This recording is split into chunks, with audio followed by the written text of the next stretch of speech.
I started Gauri's, which I call my very expensive MBA. A lot of people laughed us off a lot, including Indians. I'm sure. They were like, what do you mean? Like, Yeah. it's 2,000 rupees? India has this, obviously, this hangover habit of always saying, bahar se hai to acha hai. People drinking it going like, no. And I was like, yeah. Just because you were from India, they were like, please leave. And I was like, Is that so? If Stranger and Son was a Bollywood celebrity, who would it be? ooh, controversial question. No, come on. If I read one more look, Ma, I'm on Forbes post, I'm going to shoot myself. Hi, this is Pooja and you're watching InControversial. From clean label snacks to world-class gin, our guest today has a knack for creating brands that make an impact, whether in health food or spirits. He put Indian gin on the world map, made it to Forbes 30 under 30, and now he's diving into the world of whiskey. The man behind Stranger and Sons and co-founder at Third Eye Distillery. Please join me in welcoming Vidur Gupta. Hi Vidur, thanks for joining. Thanks for having me. That was With quite pleasure, painful. and congratulations on an incredible journey and all your milestones. Thank you. Before we go anywhere on that journey, I'm really curious to know, what was little Vidur dreaming about growing up? For a long time, I actually wanted to be a diplomat. All right. That was the goal, Huh. actually. Like the which I foreign don't talk service about. and be the foreign service, yeah. and be representing India. Yeah, I like politics a lot in general. Okay. Then realized that I didn't want to be broke. Okay, or So- study that much? No, I studied a lot. Yes, you did. Yeah. You went on to do your masters. No, I didn't actually. I finished a double degree and then just that's it. I was like, no more education. Huh. And then I started Gauri's, which I call my very expensive MBA. I paid more than most people to study an advanced business But masters. there can be no better learning than learning on the job, right? Yeah, especially when your name's on the door. I guess it's a good way to jump in with both feet. So But from yeah, dreaming of becoming a diplomat to crafting Indian gins and putting them on the world map, where Yeah. did this transition happen? I was a confused child when it came to my career. I found a new interest all the time, and I have varied interests. But food and drink has always been quite something that I enjoy being around. You know, I like restaurants and I like meal tables and I like cocktail bars and I like being in those spaces. And then when we saw the Indian market, especially when it came to packaged foods, drinks, especially premium drinks coming out of India, there was not a lot of trust and faith in Indian brands that could go from here globally. I think business-wise, the opportunity in India is also was pretty cool. And a lot of people's only response to when we were thinking about doing it was like, you know, like how do you have the gall to get into booze? Which then always lights a little kida, you know. We're Yeah, like, absolutely. what does that mean? Like, Yeah. it's any market. I mean, it sort of eggs you on further to do it, prove it to them that you can come out with something premium out of India, right? Yeah, I mean, a lot of people laughed us off a lot, including Indians. I'm sure. They were like, what do you mean? Like, Yeah. it's 2,000 rupees? It's like, yeah. It's like, why? It's like, why not? Just because you're buying something from abroad at 3,500 marks doesn't make it better. The botanicals are here, the manufacturing is here, the liquor is made here. Yeah. And you're just paying for it to take a round trip and come back. Which is where the excitement was, that Yeah. India had this opportunity to make a set of brands, because alcohol brands is more than just your everyday F&B good, right? It is what you're serving is extremely important to people, to socially, to conversations, what you drink, how you feel the next morning. And we wanted to be part of that journey of Indian cocktails, better alcohol, and just let everybody have a little bit of fun, actually. Fantastic vision, if I may say so, and clearly you've tasted success all along the way. But typically we find cousins fighting, Yeah. and history and corporate India shows that siblings cannot be business partners. Yeah. But how do you, Sakshi and Rahul, manage to keep the personal and professional dynamics when you set up this company, Third Eye Distillery? I think with a lot of other three of us exposure, we were sort of always been exposed to the formal business world. So it was easy for us to make the separation, but at the same time have that comfort of, you know, you being family. She's actually my second cousin. So, And he's her husband, right? yeah, they were dating when we first, Okay. and then, yeah, now they're married. Yeah.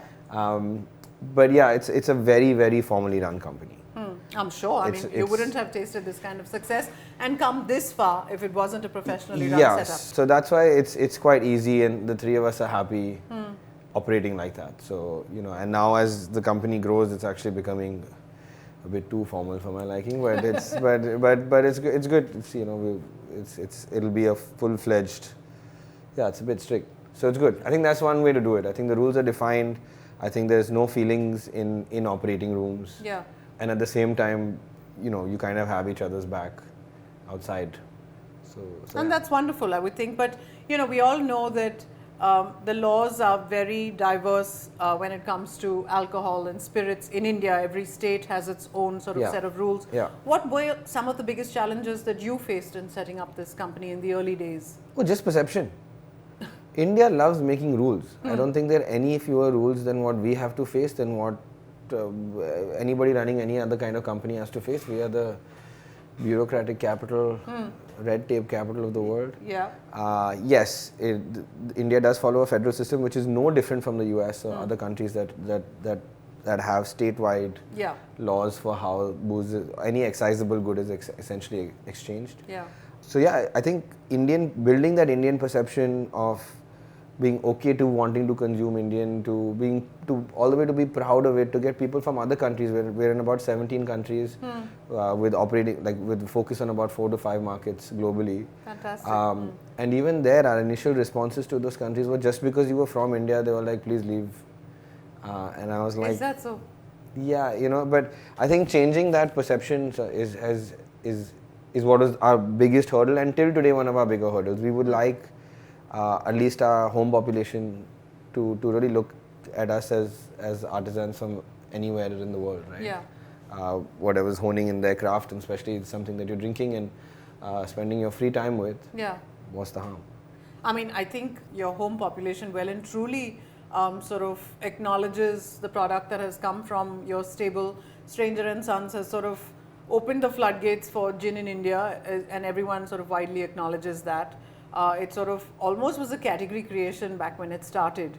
And then you've sort of gone on to achieve global accolades. It's amongst the top 10, you were telling me, gins in the world? Yeah, top 8 gins, top 10 gins in the world. And, I think the first, I don't know, you can't quote me on it, but I think one of the first Indian white spirits to get that, I guess. Yeah. But yeah, I mean, it's always, it doesn't feel real, so it's humbling. Was that your sort of aha moment that, okay, we've sort of made it, guys, when you got international recognition, or when, you know, sort of people back here in Bombay and home were sort of enjoying it more and it was just flying off the shelves? No, the aha moment was actually me sitting at a very run-of-the-mill bar in Bandra and noticed that every table had one of our brands. So either they were drinking the spirit or you know, or the whatever, we have a mixer brand we're associated with. But almost everyone was talking about it, and somebody next to me made my sales pitch. No idea who they were. About why on earth are they not drinking gins from India if we're here. Yeah. And that was pretty cool, I guess. I was like, yeah, fine. Nice. And on a personal front, I mean, making it to, as you were telling me just a few minutes ago, Forbes 30 under 30 and a lot of other accolades that have come your way personally. Yeah. Did it sort of ever make you sit back and realize, okay, I've made it kind of? No, I don't care for them at all. Relatively very tedious. Modest of you to say that. I'm sure it's sort of another feather in your cap. I think it's good for the business. I personally, you know, I mean, I'm happy. I've made a lot of friends and connections through the process, and yeah. Well, I don't think, you know, I had this running joke which is going to, I guess, get me into trouble, that if I read one more "Look Ma, I'm on Forbes" post, I'm going to shoot myself in the foot. And like, I don't even think my mother realized till like 2 days later. So, I mean, these are good things if they come along, but not something that you should focus on. They're great for your professional profile, and I think it's good for the company, it's good for the people that work with you, and good for the brands that you represent. Yeah, our P&L is the main focus. So, yeah. And how does that read? Could do better. Yeah. Surely, there's always room for improvement. Yeah, I think we're excited about our next phase of expansion, especially with the whiskey. We'll be adding more regions. We'll be adding more international regions. We've got some more brands in the pipeline. Third Eye Distillery was always imagined to be that go-to Indian house that made interesting brands in almost every category of spirit. We never actually wanted to ever be locked into gin. That was never the idea. Right. The idea is that India has this vast market that's growing, learning, wanting to consume better. Yeah. And that we wanted to have a multiple sort of set of brands that can work on that. Yeah, and I mean, you talked about the new whiskey that you've launched and sort of having had gin, vodka, and rum. Yeah. Why whiskey and why now? I mean, and sort of tell us a little bit more about Otherside. I think when it came to whiskey, it started to look a lot like the gin market again, where you had a couple of sort of large players that have sort of set the standard, and then this there's this whole obviously this new rage of Indian single malts. Yes. But I think no one really embracing it in sort of our way of looking at things. I think the same thing we did with Stranger and Sons. We think we can do with blended whiskey. So I think it's the first fully Indian blended whiskey. We're very proud of how much what the weather does to the whiskey here, instead of trying to look or emulate a Scotch. India has this hangover habit of always saying bahar se hai to acha hai. And also Scotch whiskey, right? I mean, we've always sort of associated whiskey with Scotland. Yeah, and or so bourbon. Yeah, exactly. And what we wanted to do is create the same identity, that we're not a bourbon and we're not a Scotch and we're not an Irish, and we're just we're like a easy Indian fun whiskey. And I think it's interesting that you've sort of coined a new word for it, subcontinental. Subcontinental, yeah. I think it sort of lends its own character and... Yeah, I mean, it does. I mean, where they're made in sort of the Sayadri Hills, and then we obviously blend it, and then it comes into ex-bourbon barrels, and it's a process. We've been working on it for almost 2.5, 3 years. I'm sure. I do think that the blended whiskey market is such a fun way to look at whiskey, which is not stodgy, which is not coming from somewhere else. It's exciting. You can make cocktails. You can have it on its own. And this one is, I think Indians love flavor, and we don't shy away from that at all. And so this has its own identity. It's full of flavor. We'll drink it at some point, and then And I'd look forward to that. But with that in mind, are you sort of targeting it to the more younger audiences and making it more sort of? I mean, if you see the sort of product design and label, it's very edgy. It's very sort of fun in the way it's designed. Otherside Whisky, the bottle, the packaging. Yeah, I think the way Third Eye Distillery looks at its market is that we actually go after the same consumer with multiple offerings. I think our age bracket is anywhere from a 25-year-old to a 50, 60-year-old. I think different brands, like our age gins, hit I think different diaspora. Yeah. But I don't think India is a young market. Yeah. So you can't ignore them. But I don't think we are focused on being like, Gen Z. Of course not. Yeah, I mean. But yeah, we wanted to have a unique voice that comes only from here and not emulating anyone, which is easy to say, tough to actually do. But I think in everything that you're doing, right from the, sort of the look, feel, touch and experience, you're sort of walking the talk, and the rest is for consumers to decide. What is initial feedback from the market? I mean, taste is subjective. Yeah. But this whiskey, it is tasty. I think the distilling team and Rahul, who focuses on creating new product, has really knocked it out of the park. I love drinking it myself. I mean, we obviously love drinking everything we make ourselves, but but yeah, we've got a really overwhelmingly people drinking it going like, no, and I was like, yeah. Oh, that's encouraging. Yeah, which happened to us at Stranger as well. So it's good to see us being able to emulate that. Yeah. In your opinion, do you think, if we were to talk sort of gin versus whiskey, do you think gin could ever overtake whiskey in India? I mean, India has predominantly been a whiskey market, right? No, I mean, tough. I don't think tequila or gin or vodka will ever be able to make that dent. Yeah. We are seeing patterns change drastically, especially above the upper middle class, where I use this line all the time. Remember a party even 6 years ago? There'd be one bottle of whiskey, a couple of beers, some soda, some ice. That's it. Yeah. And the drunker you got, the more it got scattered around the room, and game. Yeah. Now you go to someone's house, they're asking you for which type of gin, Yes. which type of whiskey, which type of mixer, Yeah. and I have a couple of cool forms of ice and glassware. Yes. And not only that, okay, I'm growing older, maybe that's happening to me. You're seeing like my younger cousins telling me their preference of whiskey. And I was like, at your age, it was whatever I could afford. Yeah. Right? Or whatever you could just. But go now afford. at different brackets across India, you're getting various experiences for consumers to customize to what they want. So yeah. That's an interesting shift in consumer behavior, right? I mean, it's Yeah. and exciting times to be around, I guess. Yeah. But yeah, and whiskey is actually growing with most amount of women entering bars as well. It's a big growing factor for. Yeah, I mean, a lot of women are today enjoying whiskey, and Yeah, and the men are substituting their one drink for gin, and that's really how we are seeing. So there's no like gender biases here either.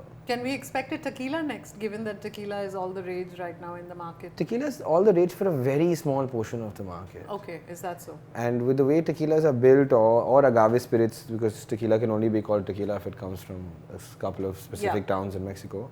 We personally don't believe that it can scale. We will do it because we love tequila and we love the market and at some point.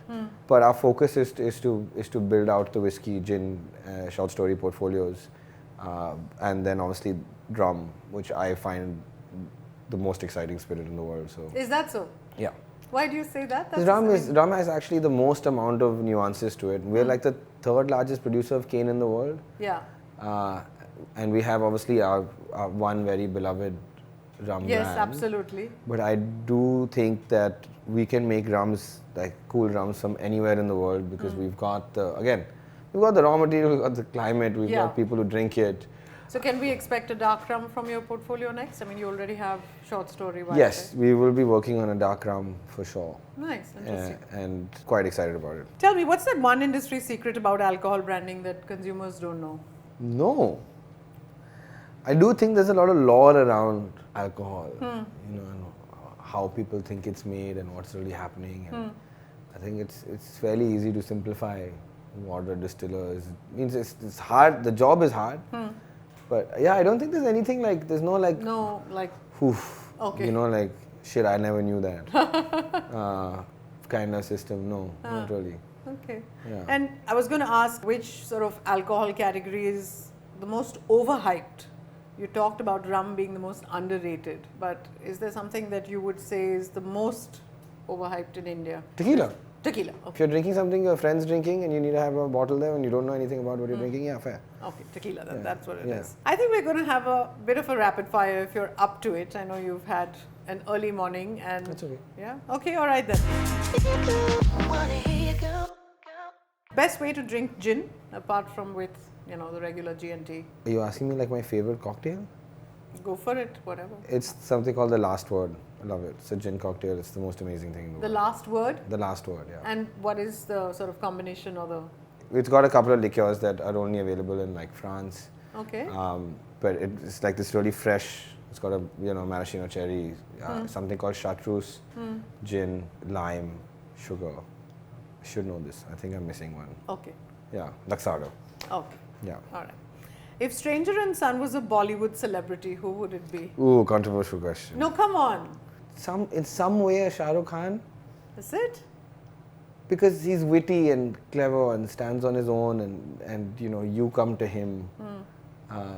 Stranger and Sons is built like that. It's full of humor and it's complex. Very well matched then. Yeah, I think so. Yeah. And not at all controversial. Why? Because it's such a beautiful and safe answer to give, right? I mean, Yeah. you started off thinking, oh, that's a controversial one, I'm not going for it. But see, you got it right. Yeah. Yeah. One alcohol myth you wish people would stop believing. Like that mixing gets you drunker.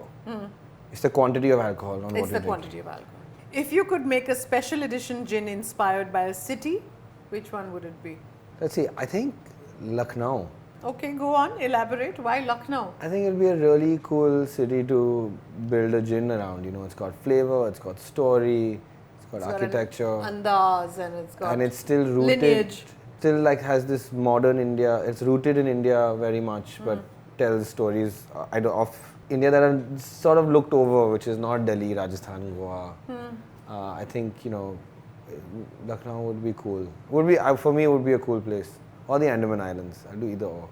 Okay. Yeah. All right. Okay. Yeah. 3 things that you always have in your home bar. I'll always have a good vermouth, a good gin, a jigger, a shaker, a decent whiskey, and a great bottle of vodka for sure. All right. Whiskey, gin, rum, vodka. Rank them from best to worst. Yeah, so rum, gin, whiskey, vodka. Okay. Yeah.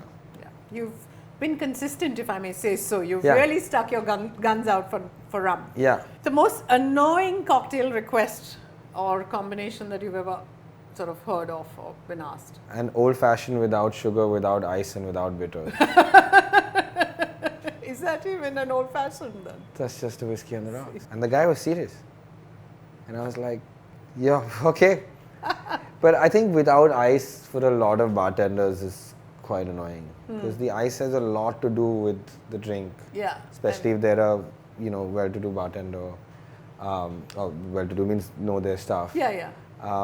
Taking out ice from drinks is really can kill some bartenders' hearts. And if you had to survive on only one drink for the rest of your life, what would that be? Otherside Whisky. I really like it, and whiskey is quintessential. If you're gonna, I love rum, but if you're gonna die with something, you die with whiskey. Die with whiskey. Yeah. Right. I mean, on that note, you've really got my curiosity piqued. I'm Yeah. looking forward to tasting Otherside now. Sure. Yeah. Should we make a drink? Yes. Yes, I would love that very much. Should we get the people who know how to make a drink to make Yeah. a drink?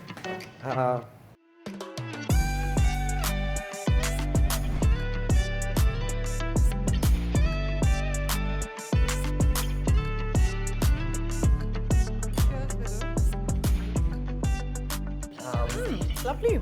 We wanted to make something that was full of flavor, something that had its own character. I think we look at it like this. I think with you can taste banana, leather, caramel, that's all up to you. We wanted to sort of give sort of this quintessential Indian flavor that we're sort of used to. So it's got fruits, it's got a long finish. It's got fruits, yeah, I was going to say that, yeah. And it's fresh on the nose in the sense that when you open the bottle, it smells nice to us. And that was it for us, for you to have a easy whiskey on an easy day and not I can sort of also feel the warmth of the sunshine in it, so in calling it subcontinental, yeah, you can tell it comes it should from, feel like yeah. when somebody tells you this is from India, you should just be like, yeah, makes sense. Yeah. Right, so compared to warehouse whatever whiskey is usually a guy sitting on a leather chair by the fireplace, I think we need to normalize it a bit Yeah. and just make it sort of everyday cash. Yeah. No, Yeah. I mean, just Yeah. like have good quality, because you Yeah. have good quality anything. Yeah. It's lovely, it's and nice. don't be an ass about it. Vidur, you've truly mastered the art of keeping spirits high. Can't wait to see what's next from Third Eye Distillery, but either ways, we'll be raising a toast to that. Hey, do like, share and subscribe, and I'd love to hear your feedback. Thank you for tuning in to InControversial. Cheers and see you soon again.